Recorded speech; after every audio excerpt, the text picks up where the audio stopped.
Bonjour. Dans ce cours, nous allons voir comment déployer donc un serveur Windows Microsoft 2008 R2. Au niveau du matériel, donc je travaille toujours donc sur de la machine virtuelle avec VirtualBox, bien sûr, qui est gratuit. Donc deux PC, un virtuel avec donc un client Windows 7, connexion carte réseau, réglage interne bien sûr, et Windows 8 toujours pareil, réglage réseau en interne pour pouvoir donc communiquer et ne pas sortir donc de ma machine virtuelle. Donc dans un premier temps, une fois l'installation donc de ces deux OS installés sur mes machines virtuelles, je vais déployer tout simplement mon serveur de domaine Windows 2008 R2. Donc dans le gestionnaire de serveur, dans un premier temps, il va falloir bien sûr renommer notre serveur pour lui donner un nom beaucoup plus significatif au niveau de notre réseau. Donc soit vers WK8 par exemple.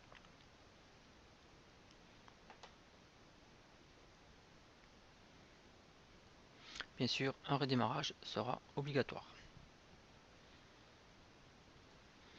Une fois le serveur redémarré, nous allons donc activer le premier rôle.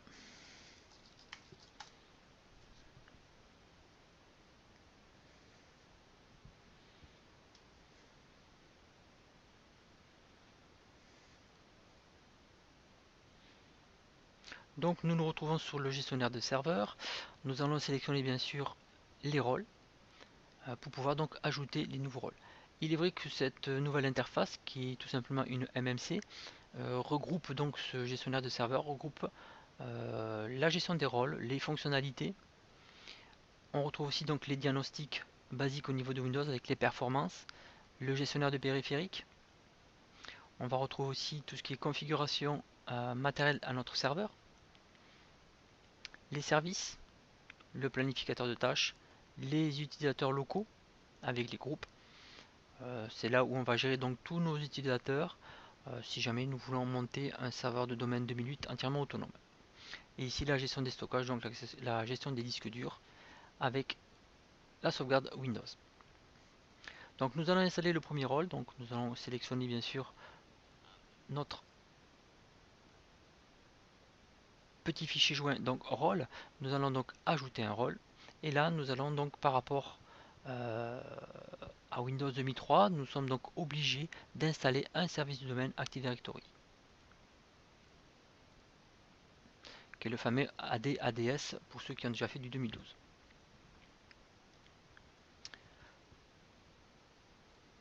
Donc nous allons laisser installer donc cette Active Directory. Petit rappel au sujet donc de Active Directory qui est quand même tout simplement été mise en œuvre par Microsoft pour ses serveurs d'annuaire LDAP, donc pour les systèmes d'exploitation Windows. Il faut savoir que l'objectif donc d'Active Directory, c'est de fournir donc des services centralisés d'identification et d'authentification sur le réseau des ordinateurs des systèmes Windows. Bon, il permet aussi également et puis surtout l'attribution des applications, des stratégies, les distributions de logiciels, tout ce qui est installation et mise à jour critique par les administrateurs. Il va aussi permettre donc de répertorier les éléments des réseaux administrés tels que les comptes utilisateurs, les serveurs, les postes ordinateurs, les dossiers partagés, les imprimantes. Tous les objets en fait du domaine vont être stockés dans Active Directory. Donc c'est vraiment un élément très important au niveau de notre serveur de domaine. Donc une fois que l'on a terminé, donc il va falloir tout simplement ici exécuter l'assistant d'installation ou faire un DC promo. Vous avez le choix, donc, ou soit on clique directement sur l'assistant, ou soit on fait ici démarrer exécuter un DC promo.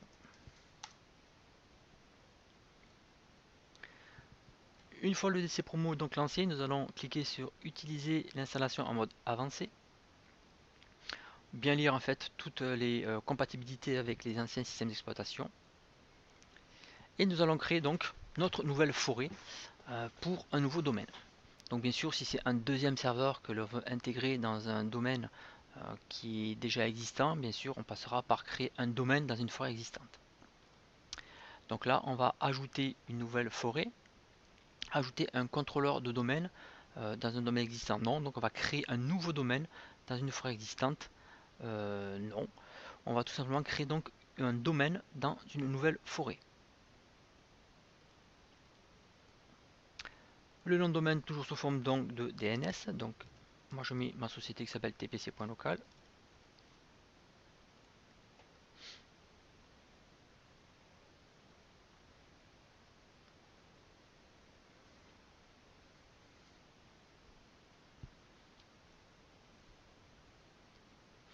Le nom NetBIOS, on lui laisse choisir. Le nom NetBIOS servira uniquement donc pour les versions clientes antérieures à Windows 7 au niveau de la recherche.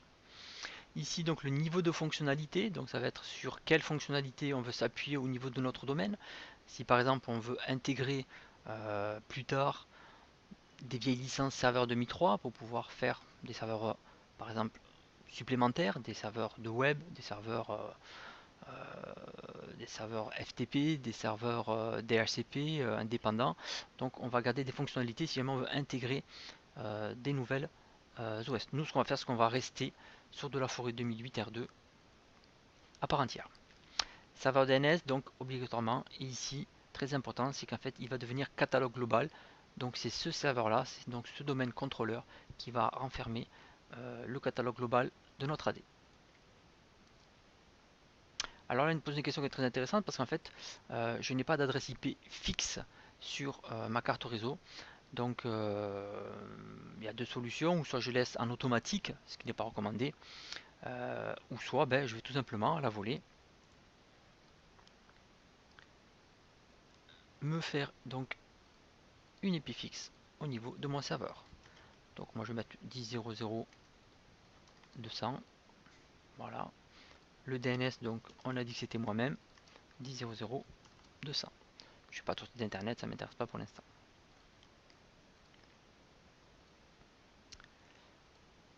Et je fais suivant. Donc là il met un petit message au niveau de la délégation DNS parce qu'il me dit qu'il est impossible donc de la rejoindre et s'il veut la créer, donc on va le laisser continuer.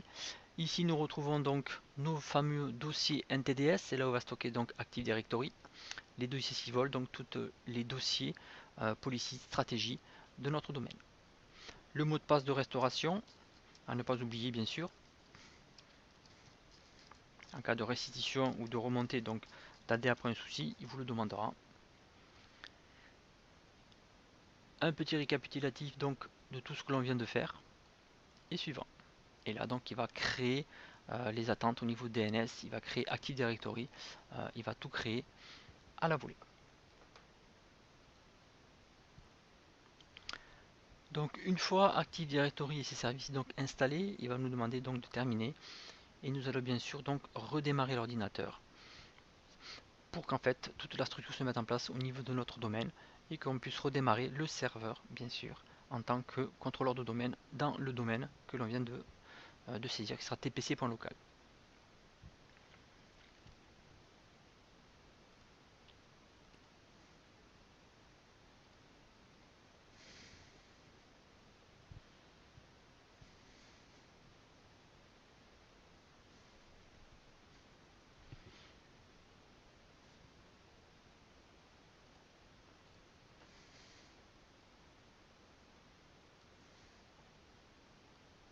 Alors une fois redémarré, on voit bien que maintenant donc nous avons au niveau donc de nos rôles le fameux serveur donc DNS et surtout le serveur, les services donc de domaine Active Directory avec la gestion des utilisateurs de notre domaine, les groupes de sécurité, les groupes domaines, les groupes computers et les groupes par défaut qui ont été initialisés lors de l'installation.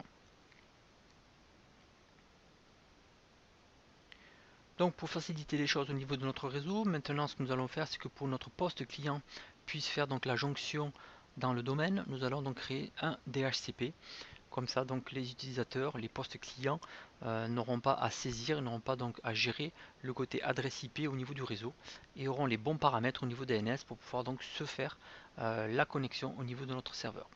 Donc nous allons retourner dans les rôles, faire un ajout de rôle et ici installer le serveur DHCP.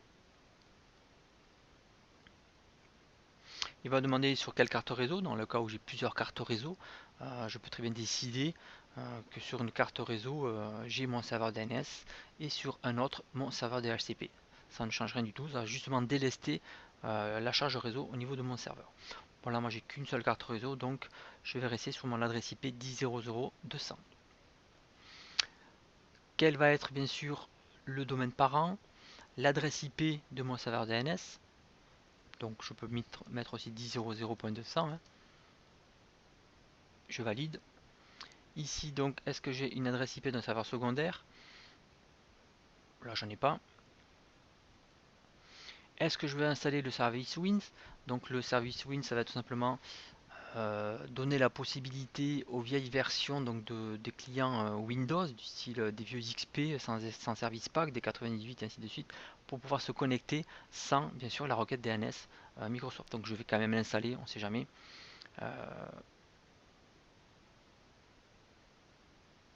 Au niveau donc de mon serveur. Donc le serveur, le rôle Wins n'est pas encore installé, mais ça ne m'empêche pas déjà identifier le serveur qui va tout simplement accueillir donc Wins, qui sera mon serveur de domaine bien sûr, puisqu'en fait c'est juste un tout petit rôle qui ne prend pas beaucoup de capacité au niveau mémoire et au niveau domaine. Ici donc je vais créer donc les étendues, donc elle va être ma plage DHCP. Donc là ça va être donc mon DHCP de ma société TPC. Quelle est mon adresse de début? On va commencer en 10.0.0 par exemple 100 et on va finir en 10.0.0.50 150 pardon. Donc ce qui nous fait 50 machines.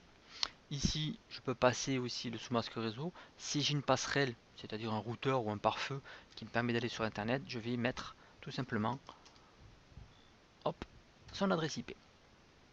Donc, plage de début, plage de fin. Ici, donc, le sous-masque et la passerelle par défaut avec le bail au niveau de mes connexions. Je vais faire OK. Je vais faire suivant. Est-ce que je vais intégrer donc ici mon mode d'HCP IPv6? Moi j'ai pas d'appareillage donc je vais faire suivant. Hop là je suis allé un petit peu vite. Ici il va me demander donc les utilisateurs, les informations pardon d'authentification actuelle pour pouvoir me connecter et installer.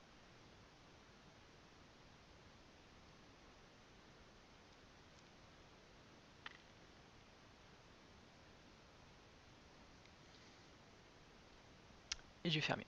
Donc maintenant je vais retourner sur mon serveur DHCP. D'accord, voir un petit peu comment ça se passe.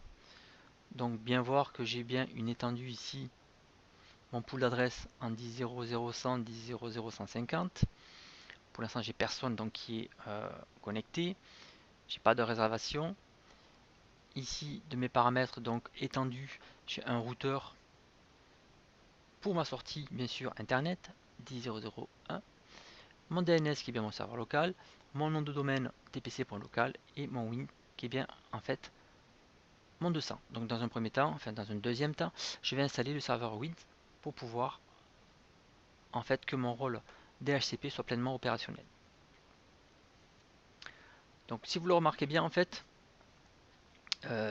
Wins n'est plus en fait un service comme on l'avait dans 2003. C'est même plus un rôle, c'est devenu une fonctionnalité. Donc c'est pour ça qu'en fait dans un premier temps, on va venir ici dans les rôles vérifier qu'on n'ait pas ce serveur Wins. Bien sûr, on l'a pas, donc ce n'est pas peine de chercher, il n'y est pas. On va retourner ici dans les fonctionnalités, ajouter une fonctionnalité et logiquement, nous devrions retrouver ici le serveur Wins.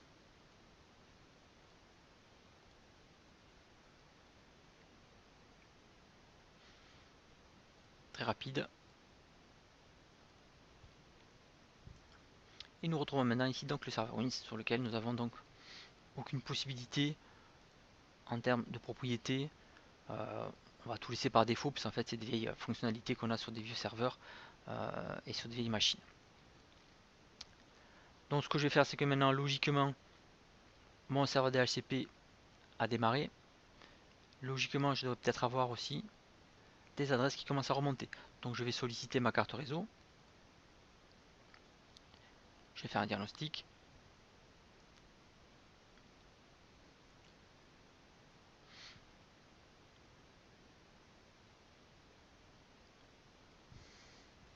J'ai rafraîchi. Donc j'ai bien mon premier PC qui s'est connecté. à mon serveur DHCP. Donc mon Windows en fait, Windows 7 a bien trouvé un serveur DHCP pour pouvoir avoir une résolution IP. Donc on va rester en public, donc on n'est pas en domaine. Et si je fais maintenant une vérification au niveau de ma carte réseau, donc j'ai bien une adresse IP sur un serveur DHCP, donc en automatique, l'adresse IP, le sous-masque, la passerelle, les DNS, le DHCP et le WINS.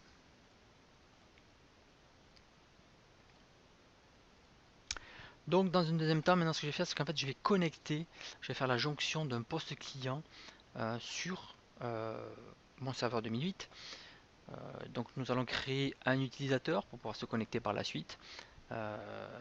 Et nous allons voir en fait comment ça se comporte au niveau de notre serveur de rôle Active Directory. Donc généralement le plus simple quand on rentre dans Active Directory,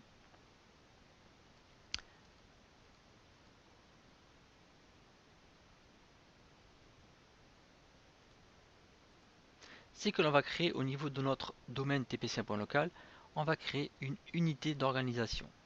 Alors une unité d'organisation, c'est tout simplement quoi? C'est un container qui va permettre donc de rassembler d'autres containers et surtout tous les objets de notre société que nous allons intégrer, les partages, les utilisateurs, les groupes et ainsi de suite. Il est très important de faire donc des unités d'organisation parce que cela nous servira par la suite pour établir donc des stratégies pour les GPO Microsoft Windows 2008. Donc j'ai créé ma SRL TPC. À l'intérieur, je vais créer donc un utilisateur.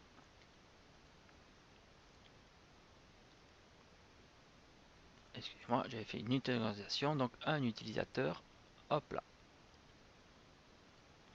Donc je vais l'appeler user. User. Un mot de passe par défaut. Je pourrais, on va laisser ça, on va laisser donc que l'utilisateur doit changer son mot de passe par défaut au démarrage. Suivant et terminé. Donc là j'ai créé un utilisateur avec des caractéristiques qu'il faudra remplir, une adresse, un compte, dans lequel donc son mot de passe sera changé par l'utilisateur par lui-même. Je peux jouer sur une date d'expiration du compte si je veux. Je peux même faire de la plage horaire, d'accord, pour décider quels sont dans les jours de la semaine sur lesquels cet utilisateur peut se connecter au réseau, bien sûr quel que soit l'ordinateur, puisqu'il faut bien faire la distinction maintenant entre compte d'utilisateur et compte d'ordinateur, plus tous les profils ici, les onglets que l'on verra plus tard. Donc j'ai bien un compte d'utilisateur et maintenant je vais donc créer ici mon compte d'ordinateur, c'est-à-dire les ordinateurs qui vont venir faire la jonction au niveau de mon domaine. Donc sous mon Windows 7, je vais tout simplement faire un clic droit, propriété. Je vais déjà regarder si au niveau du nom il est assez convaincant. Au niveau donc de mon visuel pour mon réseau, donc user PC. Pour la démo on va la laisser.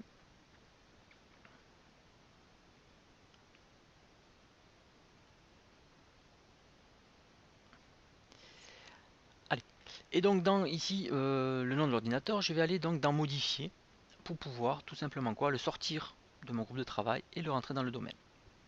Donc là je vais taper donc le nom de domaine en nom DNS, tpc.local. Ici on va me demander donc quel est l'utilisateur qui a les droits, bon là j'ai que l'administrateur, hein, qui a les droits donc de faire la jonction de cet ordinateur sur mon réseau, donc c'est l'administrateur. Donc je rentre sous forme de mail, hein, administrateur@tpc.local. Je fais OK et la jonction va se faire. Donc on voit bien qu'ici il nous dit donc bienvenue, donc tpc.local. Si je fais un rafraîchissement, j'ai mon compte d'ordinateur qui a été créé au niveau de mon Active Directory. Donc c'est devenu un objet de mon AD. Ici si je clique dessus, je vais avoir les informations du nom de la machine, son système d'exploitation avec son service pack, des informations membres de qui pour l'ensemble de personnes. Si j'ai de la délégation à faire pour pouvoir faire donc tout simplement des approbations entre plusieurs services. Gérer, je peux mettre même l'emplacement géographique pour les grandes sociétés qui désirent donc vraiment bien placer leur machine sur une position géographique pour que ce soit beaucoup plus facile en termes de recherche. Donc je fais OK, OK, fermé, et bien sûr je suis obligé de redémarrer mon poste client.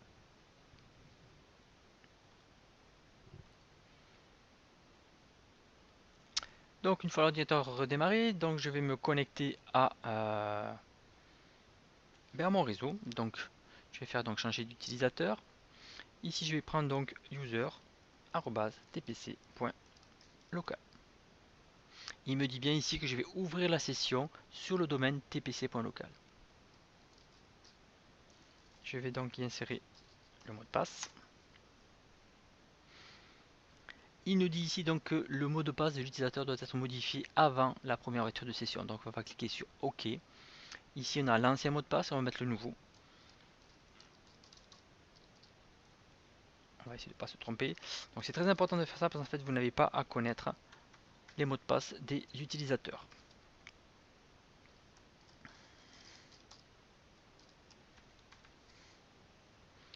Donc là j'en ai mis un peu trop, donc voilà.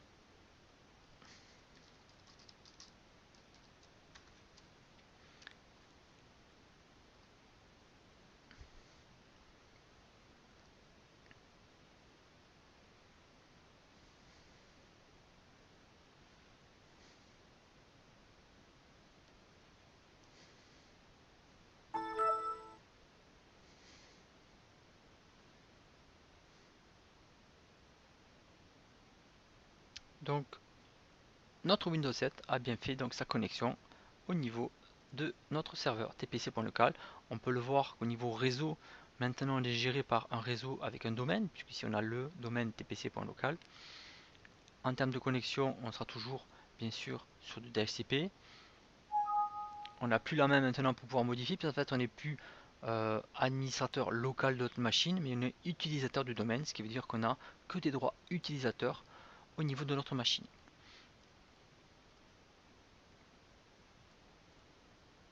Donc si je vais faire un petit parcours réseau maintenant, bien sûr il faut que je clique pour activer la découverte.